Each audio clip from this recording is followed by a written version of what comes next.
Here is a Hyundai Sonata. Before we get started though, let me give a quick shout out to Naya Motors Inc. for letting us use the car today to film the videos. They are a used car dealer here in Ottawa, Canada. Check out the link in description for their entire inventory. Now let's go ahead and open up the trunk. We need to get this cover off. The cover is held in place by multiple clips like that. They go all around the trunk cover. For that you'll need a flathead screwdriver. What we do is we get the screwdriver and use that to pry the middle part out, then grab the clip and get the entire clip out. Then we would need to pry this cover open, and inside there's two bolts, and we need a Phillips head screwdriver to get those two bolts off. Now it's possible that you may have these types of clips. If you do, then just use the Phillips head screwdriver, use them to get the middle part of these clips out, unscrew it, and then just grab the clip and then pull it out. Then let's just repeat this process for all the clips, get them all out, get those two bolts out.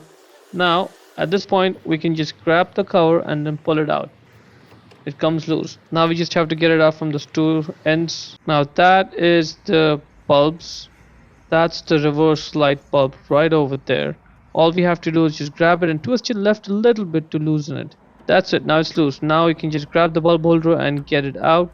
You may have to sort of wiggle around and navigate around the wires there. Yeah, now it's out. Just grab the bulb and pull it out straight. You may have to wiggle it, but it'll come right out. The bulb type is 921. Get a new 921 type bulb, align it there, and then simply push it on to secure it in place, and that is good. Now when you put the bulb holder back in, it needs to go in and sit in flush. So once it's sitting flush, only then will you be able to twist your right to lock it in place. Otherwise you'll have to just do some twisting and turning before it sort of just drops in like that. See, that's good. That's what it should look like. Now we can just twist your right to lock it in place, and we're done. Now let's just put the cover back on.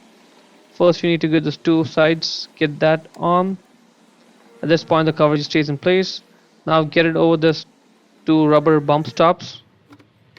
Yeah, one there and the second one there. That is looking good. Now get the clip. Now when you put the clip back on, the middle part of the clip should be pulled out, otherwise the clip will not go in there. So let's just get the clip on, and once it's in place, simply push the middle part in to secure it in place. And now we just have to repeat this process for all the other clips.